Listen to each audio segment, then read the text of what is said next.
Mga kaibigan, handa na ba kayo sa isang kwentong magpapakilabot sa inyo? Sa video na ito, malalaman nyo ang tungkol sa isang batang nagbakasyon sa isang liblib na komunidad at nakatagpo ng isang misteryosong mapa.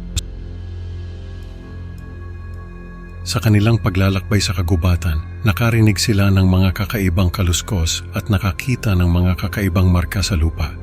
Pero ang hindi nila inaasahan, may mga nilalang na nagmamasid at nag-aabang sa kanila. Panoorin nyo hanggang dulo para malaman kung ano ang nangyari sa batang lalaki at sa kanyang kasama. Pakinggan nyo po itong kwento ng isa kong pamangkin. Noon daw ay nagbakasyon siya sa isang liblib na komunidad na nakatago sa kagubatan. May nakilala siyang isang batang lalaki na halos kaedad lang niya. Lagi silang naglalaro at nagkukwentuhan.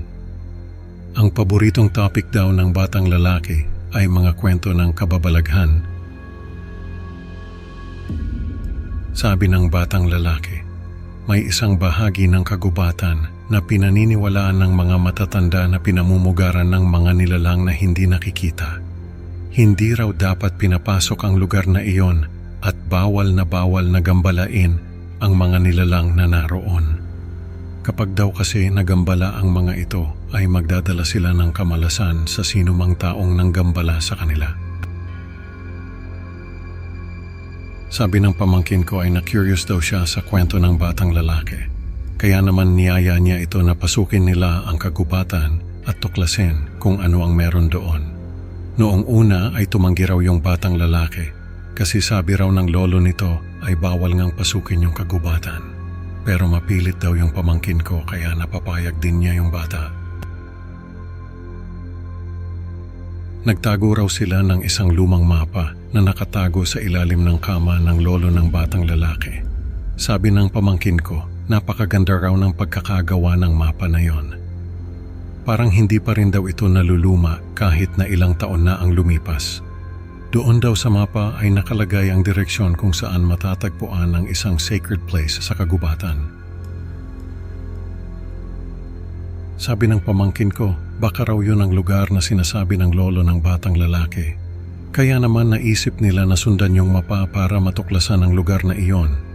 Naglakad daw sila sa kagubatan at sinundan yung mga direksyon na nakalagay sa mapa. Napakalawak daw ng kagubatan at kung hindi lang dahil sa mapa ay malamang na mawala sila roon. Nakarating daw sila sa isang bahagi ng kagubatan kung saan may mga kakaibang marka sa lupa, parang mga marka ng paa ng hayop. Pero sa sobrang laki ng mga marka, ay hindi na nila alam kung anong klaseng hayop ang may ganong kalaking paa. Bigla raw silang nakarinig ng kaluskos, parang may tumatakbo sa mga puno. Nilibot daw nila ang kanilang mga mata, pero wala naman silang makita. Naisip nila na baka isa lang yung maliit na hayop, kaya hindi nila makita.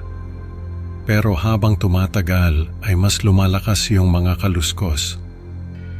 Parang may napakaraming tao na nagtatakbuhan sa paligid nila. Natakot daw yung batang lalaki at niyaya na yung pamangkin ko na umalis na. Pero sabi ng pamangkin ko ay bumalik na lang daw sila sa gabi para mas makilala nila yung kagubatan. Hindi raw pumayag yung batang lalaki. Pero mapilit talaga yung pamangkin ko. Kaya napapayag din niya ito. Nang gabing yon ay bumalik sila sa kagubatan. May dala silang flashlight at mga bato para gawing armas sakaling may umatake sa kanila. Nakarating sila sa lugar kung saan may mga kakaibang marka sa lupa. Nagulat sila dahil naroon pa rin yung mga marka. Akala nila ay mawawala yon sa paglipas ng oras. Pero hindi pala, naglakad pa raw sila papasok sa kagubatan. Pero maya-maya lang ay nakarinig sila ng kaluskos sa itaas ng mga puno. Tumingala sila at nagulat sa kanilang nakita. Isang napakalaking nilalang na may pakpak ang nakasabit sa sanga ng puno. Nakatingin ito sa kanila at nakangisi. Nagkatinginan sila ng batang lalaki. Tapos ay sabay silang tumakbo. Pero nadulas yung batang lalaki at nahulog sa lupa. Napatigil yung pamangkin ko.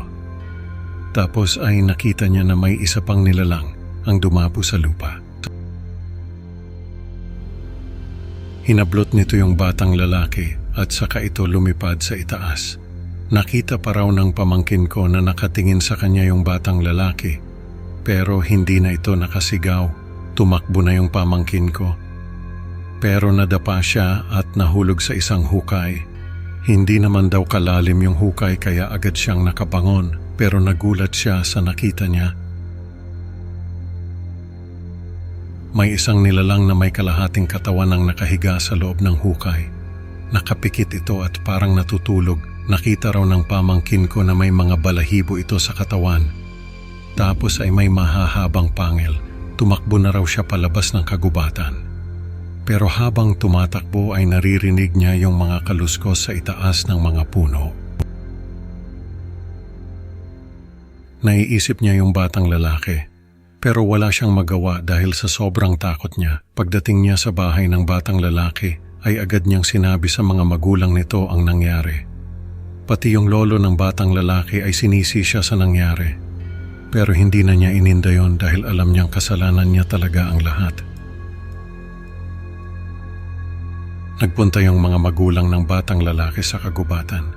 Pero hindi na nila ito nakita. Hanggang ngayon ay hindi pa rin natatagpuan yung batang lalaki. Mga kaibigan, ang kwento natin ngayon ay nagpapaalala na ang pag-usisa sa mga bagay na hindi natin naintindihan ay maaaring magdala ng matinding kapahamakan. Salamat sa pakikinig. Huwag kalimutang mag-like at subscribe para sa mas marami pang creepy Pinoy stories. Can't wait to see you sa susunod na upload. Hanggang sa muli, mag-ingat kayo sa mga nilalang na nagtatago sa dilim.